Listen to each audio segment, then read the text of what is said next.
Now, with the ongoing price wars in the premium smartphone segment in India, we've seen huge discount on premium smartphones, the Apple iPhone XR being a prime example of this.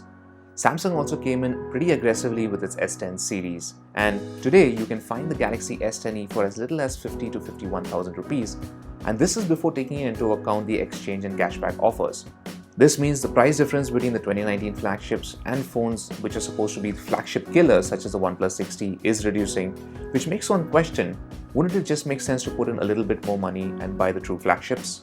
Now we think this is one of the reasons why OnePlus is launching two flagships this year. You have the regular OnePlus 7 for those who want great performance without paying all too much, and then you have phones like the OnePlus 7 Pro, which is aimed at users who aren't shy of spending more than 50,000 rupees on a phone.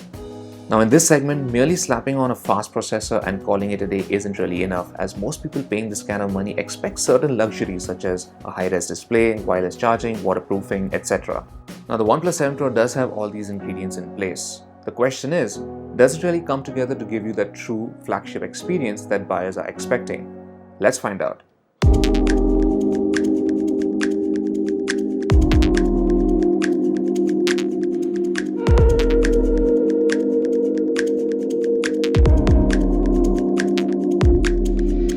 From a design perspective, the 7 Pro is off to a good start. It gets an all-new design with a curved glass back and front, sandwiching an aluminium frame in the middle.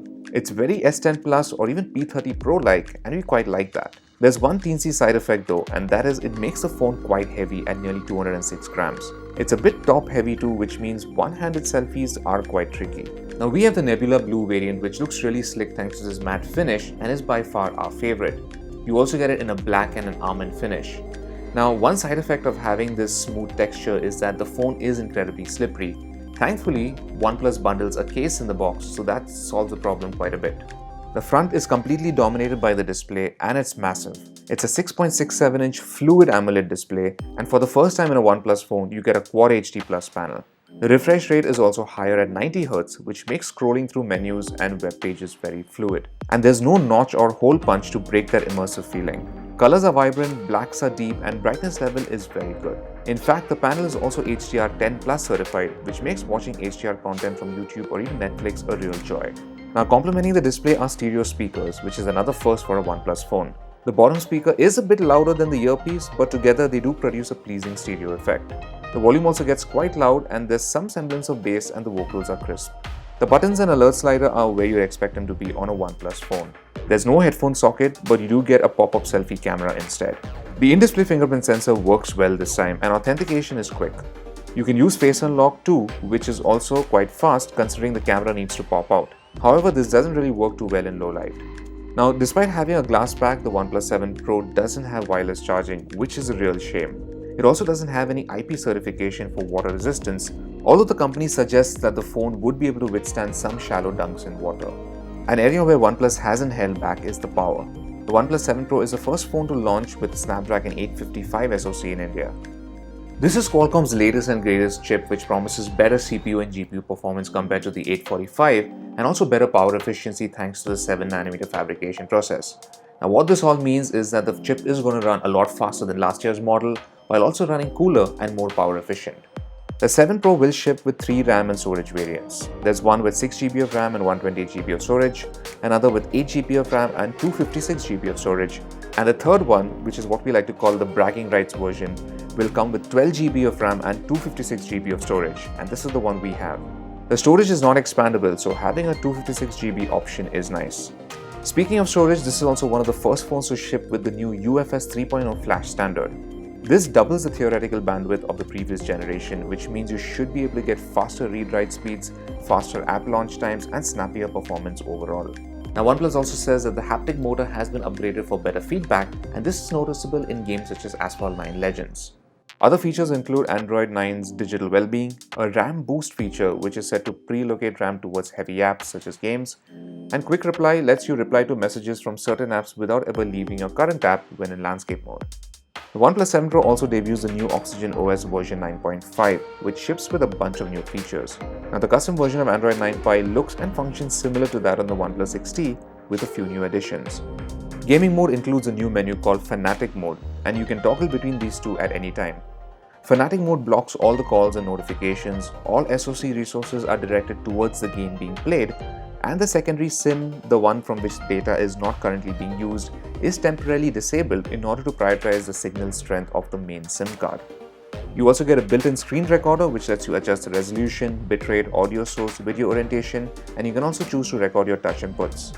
This can be toggled from the notification shade, which gives you a floating bar to start, pause, or stop recording at any time. You also get a screenshot editor which lets you annotate and crop your screenshots before sharing or saving them. Then there's Zen mode, which forces you to get a 20-minute digital detox by locking all the phone's functions, except for emergency calls and the camera. Now this can't be disabled once you start it, so choose wisely. Last but not least, Quick Launch lets you open an app or perform an action such as composing an email when you long press the fingerprint sensor from the lock screen.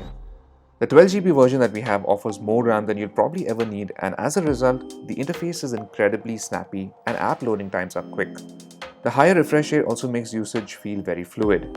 Now you can take advantage of this in some games too, such as Vainglory.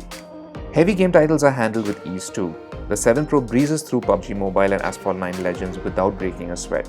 The phone doesn't heat up too much either, partly thanks to the power efficient chip, but also because of the liquid cooling that OnePlus says it has used. Now the sound from the stereo speakers is quite crisp and loud thanks to the Dolby Atmos support. You can enable this for wireless earphones too. Now the camera system on the OnePlus 7 Pro gets a major overhaul compared to the 6T. At the back we have a primary 48MP Sony IMX586 sensor with an aperture of f1.6 and OIS. Next, you have an 8MP telephoto lens with OIS and an aperture of f2.4. Finally, we have a 16MP sensor with an ultra-wide-angle lens. The latter gives you a 117-degree field of view. In auto mode, the 48MP image is oversampled to a 12MP picture. Now you can shoot at the full 48MP resolution too, and you can also choose RAW, which will save a 12MP JPEG and a 12MP DNG file when you're shooting in Pro mode. The 12MP oversample shot will give you a lot better detail compared to a 48MP one, so it's best to stick with it. We also notice a weird stuttering issue though when trying to pan around a 48MP shot in the gallery. In daylight landscapes, the OnePlus 7 Pro captures decent details with lively colors. The laser autofocus and PDF also help in locking focus quickly, and HDR works well under harsh sunlight. We didn't find the autofocus to be very reliable when shooting macros at times. We often had to tap the viewfinder a bunch of times for it to focus, and even then, it would refuse to focus correctly in some cases. It's not a consistent issue, but it did happen on a couple of occasions where we feel this could be a potential problem if not fixed. Details are otherwise decent in close-up shots, but very often edges of objects tend to lack good sharpness. Now in low light, the main sensor does a good job with noise reduction and preserving details. Nightscape, which is OnePlus's night mode, works very well here too if you want to squeeze out better low light shots from the sensor. Now the telephoto lens is handy when you need to get closer to your subject. The autofocus speed on the other hand isn't as quick as the main sensor, and we did notice a bit of focus hunting when trying to focus on smaller objects. Now level of detail is good, however we still found the phones like the P30 Pro still offer better quality.